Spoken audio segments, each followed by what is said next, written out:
So I went to Expo Comic to shoot my usual cosplay music video, but this time I also did something else.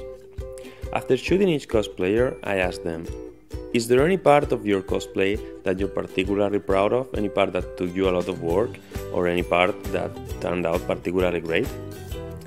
And I'm not gonna show you their answers, I'm gonna show you this. This is the moment when they are thinking about it, and it's beautiful. Because in this moment, they are feeling proud of something that they made, and they are happy to be wearing it. Enjoy!